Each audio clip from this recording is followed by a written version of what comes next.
being correct and courteous because they just walked in this heat. I thought I'll wait.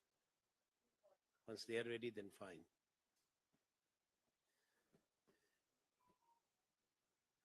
नमस्कार। आज इस मंच से एक ऐसा विषय जो चर्चा में है और राष्ट्र के लिए एक विशेष महत्व रखता है, हमारी संसदीय प्रणाली के लिए और भारत के संवैधानिक प्रजातंत्र के लिए, उस विषय पे भारतीय राष्ट्रीय कांग्रेस की जो सोच है और प्रतिक्रिया वो आपके समक्ष और आपके माध्यम से देश के सामने रखने के चाहते हैं। हम कुछ साल पहले कोविड महामारी के दौरान भारत सरकार का एक बड़ा फैसला था और लॉकडाउन के दौरान जब देश में त्राही त्राही हो रही थी तो एक भव्य इमारत भारत की संसद की बनाने का निर्णय किया गया, जो संपन्न हो गया है। 962 करोड़, तकरीबन 900 करोड़ के आसपास जो पैसा है उसमें लगा है। हाँ, कोई 900 करोड़ उस पे रुपया लगा भारत का। हिडन कॉस्ट होती हैं जिसको तो सरकारी जानती है। पहली बात तो औचित्य की बात है, आवश्यकता की बात है कि क्या ये न्यायोचित था ये करना भी। कारण ये है कि जब ये फैसला हुआ, जो भव्य इमारत जो जिसमें भारत की संसद, उससे पहले संविधान सभा बैठी थी, वो केवल 93 साल पुरानी है। इस बात को गौर से सुने। दुनिया के किसी प्रजातंत्र ने इतिहास में सैकड़ों वर्षों में अपनी संसद को नहीं बदला। संसद की इमारतें, उसको जहां जरूरत पड़ी उसको उन्होंने उसकी मरम्मत करी, उसको बढ़ाया, उसको एक्सपैंड किया। चाहे इंग्लैंड ने किया, चाहे अमेरिका ने किया, चाहे फ्रांस ने किया, जर्मनी ने किया। पर प्रजातंत्र में जब से संसदीय प्रणाली ले आई है और जिन देशों में राष्ट्रपति प्रणाली भी है, वो अमेरिका और फ्रांस हैं, ऐसा काम नहीं हुआ। क्या सरकार जवाब दे सकती है? पहले औचित्य की बात करता हूं। आप में से बहुत लोगों ने को जानकारी है, यूके की पार्लियामेंट वेस्टमिंस्टर उसी जगह पर है जहां 1215 में बनी थी, 1108 साल पहले। और सन 1834 में आग लगने से ध्वस्त हुई थी। उसको 1840 से दोबारा बनाया, जो मौजूदा इमारत है, पहले लकड़ी की थी। 1876 में संपन्न हुआ और 539 साल से लगभग 550 हो गए। वहीं पे यूके की संसद है। अमेरिका में सिविल वॉर के बाद यूएस कांग्रेस की स्थापना कैपिटल हिल में की गई थी। वो 1792 में हुई थी। 531 बरस हो गए। उन देशों के पास भी पैसा है, तकनीक है, उनकी भी ख्वाहिश है, पर वो महत्व समझते हैं स्थान का। फ्रांस, मुझे नहीं मालूम आप में से कितने लोगों ने ये सब स्थान देखे हैं। वहां की जो संसद है वो पैलेस बर्बन में है, 1728 से। सैकड़ों वर्षों से, बहुत मिसालें मेरे पास और हैं। जर्मनी की है, हिटलर के समय में राइक्सटाग, जो बुंडेस्टाग है, जल गया था, जला दिया गया था। उसके बाद जर्मनी का बंटवारा हुआ था द्वितीय विश्व युद्ध के बाद। उनकी राजधानी बॉन चली गई थी, बर्लिन भी बंटवारे में गई थी। जब जर्मन रीयूनिफिकेशन हुआ उसके बाद दोबारा बॉन से राजधानी वापस बर्लिन आई और पुरानी जो जगह थी उसी पे दोबारा, उसी स्थान पे, उन्हीं नक्शों पे उन्होंने दोबारा बनाई ये भारत। और ये दुनिया के दूसरे जो महाद्वीप है जहां प्रजातंत्र का सम्मान होता है वहां भी यही है। पर अब इमारत बन चुकी है। मैं ये भी यहां पे कहना चाहता हूं कि पहले भी जो बनी थी हमारी, तो इनके तुलना में बहुत कम आयु की है और बड़ी मजबूत इमारत, जिसको आप सबने देखा। उससे देश का एक संविधान ही नहीं है वहां बनाया गया, इतिहास जुड़ा है भारत की आजादी का। वो केवल एक इमारत नहीं है, भारत के लिए, भारत की जनता के लिए। अब ये कहना आसान है कि अंग्रेजों के वक्त की बनी थी। किसका पैसा था? भारत का। कहां के कारीगर थे? हिंदुस्तान के। कहां के मजदूर थे? हिंदुस्तान के। ये पत्थर जो रेड सैंडस्टोन कहां का था? हिंदुस्तान का। दिल्ली से 40 किलोमीटर दूर पे जो अरावली के पहाड़ है वहां से पत्थर था। तो सरकार को ये बातें जो उठाई जा रही हैं आज, उसका जवाब तो देना पड़ेगा। दूसरा संवैधानिक प्रश्न है, क्या है भारत की संसद? भारत के संविधान के आर्टिकल 79 में स्पष्ट रूप से उल्लेखित है। मैंने कल इस पे टिप्पणी करी थी, आप में से कुछ ने देखा होगा। संसद भारत की, पार्लियामेंट, वो कौन बनाते हैं? राष्ट्रपति, काउंसिल ऑफ स्टेट्स राज्यसभा और लोकसभा, बस 3। भारत के महामहिम राष्ट्रपति, क्योंकि हमारा एक जो संविधान है और जो उसकी स्वरूप है, तो उसमें राज्यों का एक अपना अधिकार है। तो पहला सदन संसद का राज्यसभा है, इसमें राज्यों के चुने हुए प्रतिनिधि बैठते हैं, भारतीय गणतंत्र के। और दूसरा लोकसभा है। केवल भारत के राष्ट्रपति को यह अधिकार है कि संसद के सत्र को बुलाया जाए। वो आर्टिकल 85 में स्पष्ट रूप से उल्लेखित है। और आपको मालूम भी होगा, पर मैं कहना चाहता हूं, केवल महामहिम राष्ट्रपति भारत के सदन बुलाने का संवैधानिक अधिकार रखते हैं। और हर सदस्य को, चाहे वो लोकसभा का सदस्य है या राज्यसभा को, उसको लाल रंग का सम्मन मिलता है। सम्मन घोषणा नहीं होती, नोटिफिकेशन नहीं होती। हर मेंबर को, हर सदस्य को निजी रूप से राष्ट्रपति का सम्मन आता है कि इस तारीख से इस तारीख तक सत्र बुलाया गया।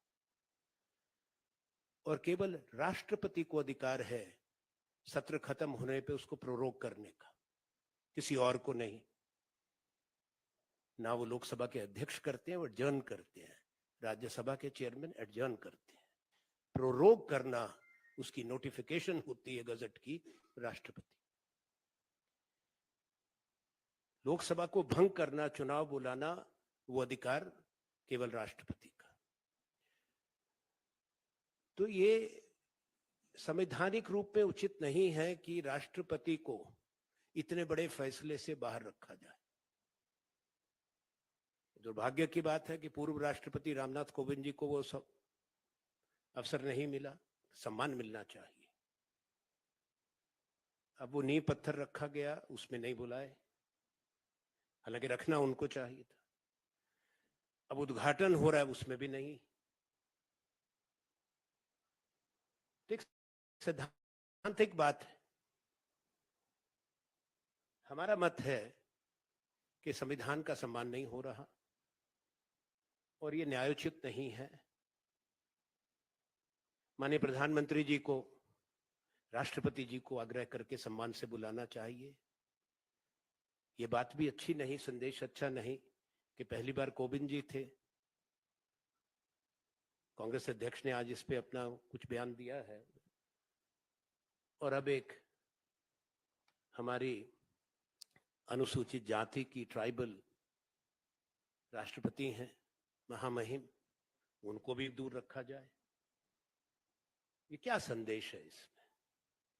What I've said is a serious matter, and we are sharing our position as Indian National Congress. This has been a matter which has been agitating the minds of many people who have been associated with the institution of Indian Parliament, who understand and respect the Constitution of the Republic of India, and who also feel that it's not constitutionally correct to take major decision about the Parliament of India, excluding the head of the Parliament, the President of India, from the decision making, from the foundation stone laying, now for the inauguration. As I mentioned in Hindi, Article 79 makes it crystal clear that the Parliament of India comprises of the President of India, who's the head of the Parliament, and the two houses. First, the permanent house, the Rajya Sabha, the Council of States. The Constitution uses the word the Council of States, Rajya Sabha, and then the House of the People, the Lok Sabha. So that is what why Council of States? Because India is a union of states. And the chairman of the Rajya Sabha is number 2 in the warrant of precedence, the Honorable Vice President of India. The Lok Sabha Speaker chairs the Lok Sabha. All decisions concerning the summoning of the Parliament are vested in the Rashtrapati, the President of India, under Article 85. It's not a gazette notification.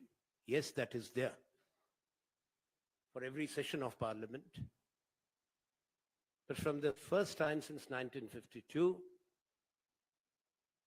each member of Parliament gets an individual summon by name from the Rashtrapati, from the President, to attend the Parliament session. Once the session concludes, the constitutional power and authority to declare the session closed or prorogued vests in the President of India.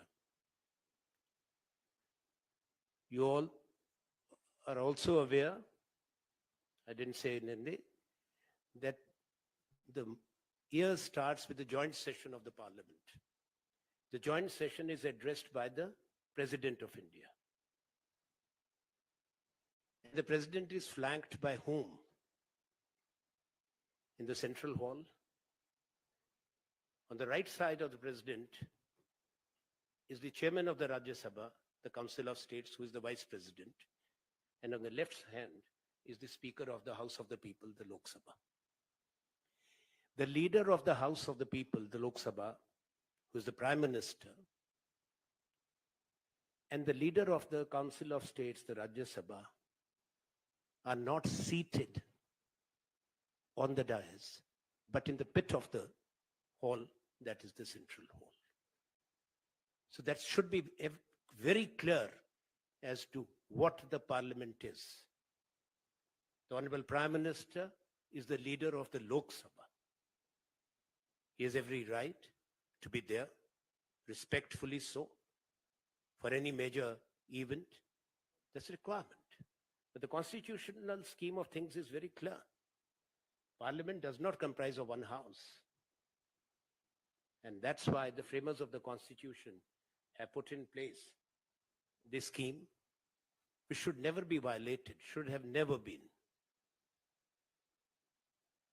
I've given the examples, one or two colleagues came later, that no democracy in the world has ever done this.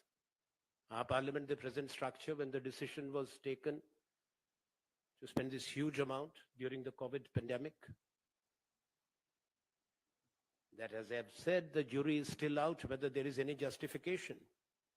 The population have increased, other countries' population has also increased. But for hundreds and hundreds of years, other democracies have respected the institution. As I mentioned, that the British Parliament, same place, the Westminster, has been there since the year 1215, for more than 1100 years, 1108 to be precise. Destroyed in fire, as I mentioned, in 1834, rebuilt. It took them 36 years to have this grand, majestic Westminster, which we all see. And for 549 years, that's where the British Parliament is. Is it anybody's case that their population has decreased and not increased? America, after the Civil War, the US Congress is on the Capitol Hill since 1792. France, Palais Bourbon, the parliament is there since 1728. We'd like to hear from the government what was wrong with what India had. Made by the people of India, Indian money. History is history. Indian material, Indian sandstone. It was not that it was not the largesse or generosity of the colonial rulers. Who built it? It was ours. Why then this was done? But more important than that is the constitutional position which I have given in detail. It's also unfortunate that we had a Dalit president in Ramnath Kovindji, who should have also been given that honor. He is the head of parliament. And now we have a tribal president, that too a tribal woman president, a respected president, Draupadi Murmu ji. So we would still urge or tell the government, tell the Prime Minister that this constitutional propriety should be kept in mind, and the President of India should be given her rightful position as the Rashtrapati to do the honors, to inaugurate,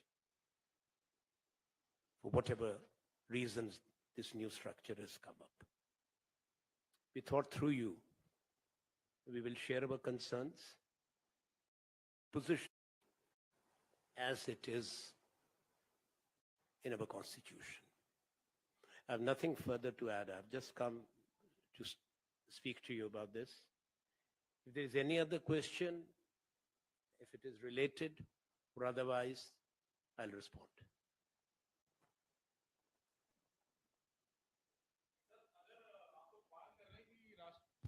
आप लोग मांग कर रहे हैं कि राष्ट्रपति जी को आमंत्रित करना चाहिए उद्घाटन के मौके पर और उन्हीं से उद्घाटन करवाया जाना चाहिए, लेकिन अगर ऐसा नहीं होता है और अगर लोकसभा अध्यक्ष ने जिस तरह प्रधानमंत्री को आमंत्रित किया और उम्मीद यही है कि प्रधानमंत्री उद्घाटन करेंगे, क्या कांग्रेस के सांसद, कांग्रेस के नेता जाएंगे कार्यक्रम में या आप लोग बायकॉट कर सकते हैं? देखिए, बुनियादी मांग की बात नहीं है, सरकार को सलाह दे रहे हैं कि संविधान क्या कहता।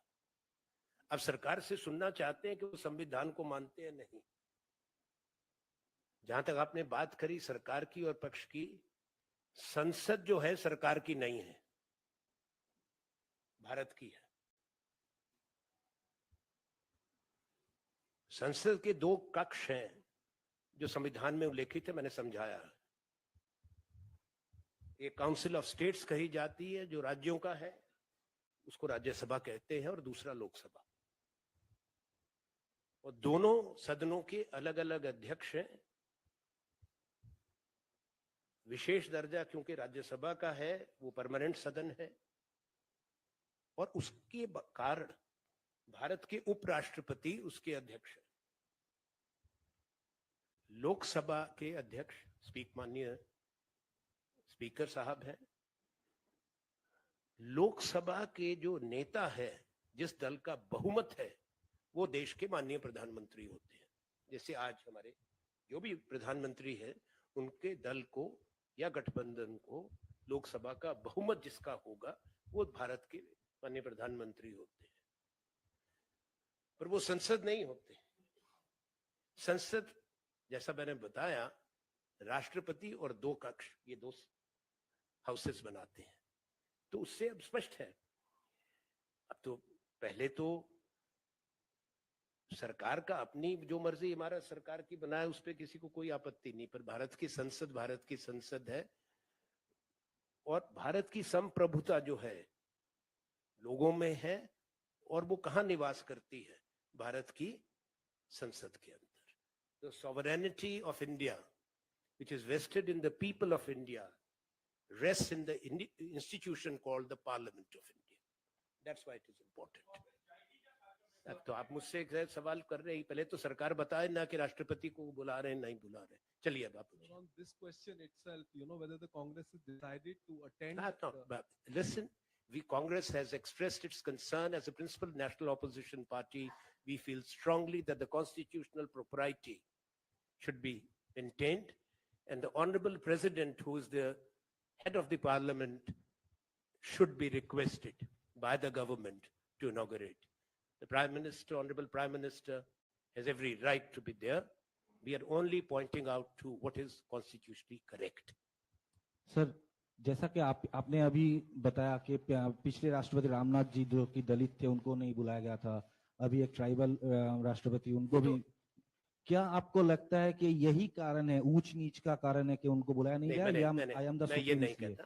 मैंने कहा ये भी एक दुर्भाग्यपूर्ण बात है कि ऐसे समय में, जब हमको खुशी है इस बात की कि कौन हमारे राष्ट्रपति थे, इन्हीं के कार्यकाल में बने इसी सरकार के, पहले भी और आज भी, पर कोई कारण नहीं है कि उनको ना बुलाया जाता। आज देश की राष्ट्रपति को, महामहिम को ये सम्मान ना दिया जाना संवैधानिक रूप में उचित नहीं। सर, एक और कसौटी पे है संवैधानिक प्रावधान, जिसको लेके राजनीतिक पार्टियों का रुख सामने आ रहा है कि दिल्ली सर्विसेज को लेके जो सुप्रीम कोर्ट का जजमेंट था उसको निगेट करने के लिए सरकार ने ऑर्डिनेंस लाया। Congress party as a principal opposition इस इशू को कैसे लेके आगे बढ़ेगी, क्योंकि ये भी एक वैधानिक जो मूल्य है उसके ऊपर प्रहार माना जा रहा है। देखिए, इसमें भी एक अजीब विरोधाभास सामने आया है। जब भारत के उच्चतम न्यायालय का निर्णय आया था, कांग्रेस पार्टी ने उसका स्वागत किया था। आज भी हमारा वही मत है कि माननीय उच्चतम न्यायालय का निर्णय सही था,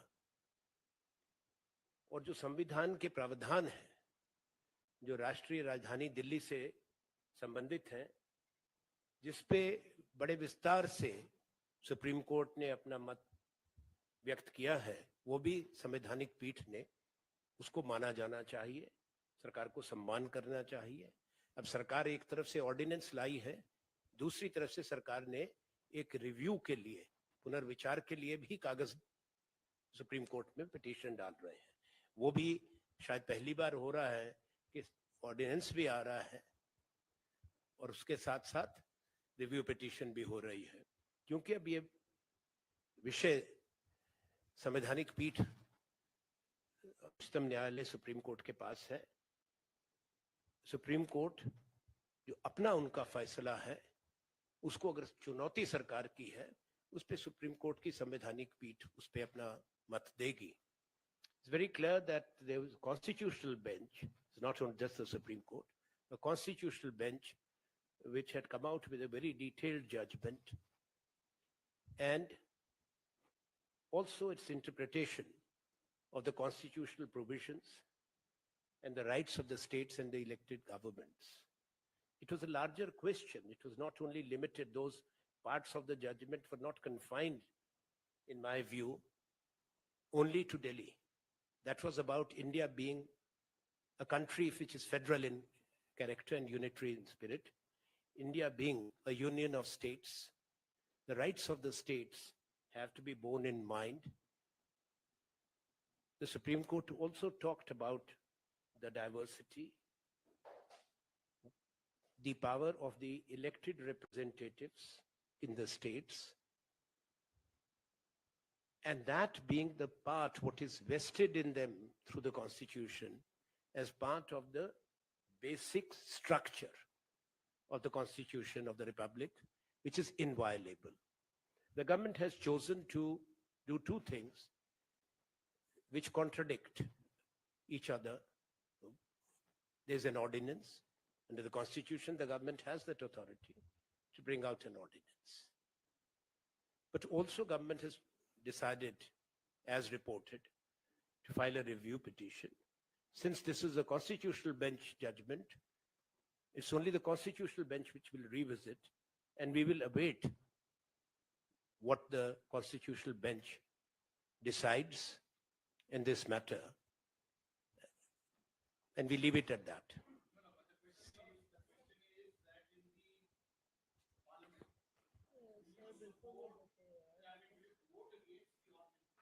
Let's cross the river when it comes. I think the Congress and the other parties, because I'll be very honest with you, I would expect that the Congress leadership, the Congress president, and who is also the leader of the opposition in Rajya Sabha, and the leader of the House in Lok Sabha, along with the leaders of all other political parties, will discuss this matter as and when the session is convened. Anand ji एक But प्रश्न है we do hope, since it's constitutional bench and the government has gone back there, so hopefully the Supreme Court will come out with its view. हाँ नहीं हम राष्ट्रपति Sir, just continuing the reply that you gave, it's contradicting what the Delhi Congress is saying. I'm not getting in. I said the Sir, the Supreme fa- Court judgment, I'm not getting drawn there. Sir, the Congress party's is not position- supporting the Aam Aadmi Party. I'm not getting where there. it's asking for I am support. talking, I am for the- limiting my comment from this podium only on what the Constitution bench of the Supreme Court said, and the Indian National Congress official position was welcoming the Supreme Court judgment. I shall not go But then beyond we that. should support the Aam Aadmi Party if they're No, asking for that's- support. that's- No, so it's that- a contradictory stance. That's your advice. Thank you. Anand ji Constitution is beyond one political party. So you Anand not ji Please. support- Anand No. Anand ji ये पहली मर्तबा नहीं है जब संसदीय परंपराएं टूटी हैं पिछले कुछ समय से आपका प्रश्न करिए. सर मैं प्रश्न कर रही हूँ ये जिस तो तरह से फिर- राष्ट्रपति को आप बोल रहे हैं कि इसमें आमंत्रित करना चाहिए लगातार संसदीय परंपराएं टूट रही हैं 100 साल पुरानी पार्टी है प्रमुख विपक्षी नहीं, दल है, आपका देखिए, क्या आप- करिएगा क्योंकि कहा कि आप प्रश्न करना चाहती हैं या मैं यहाँ स्कूल में आया हूँ? आप प्रश्न करिए. आप प्रश्न नहीं कर रही. आप सर मेरा प्रश्न आप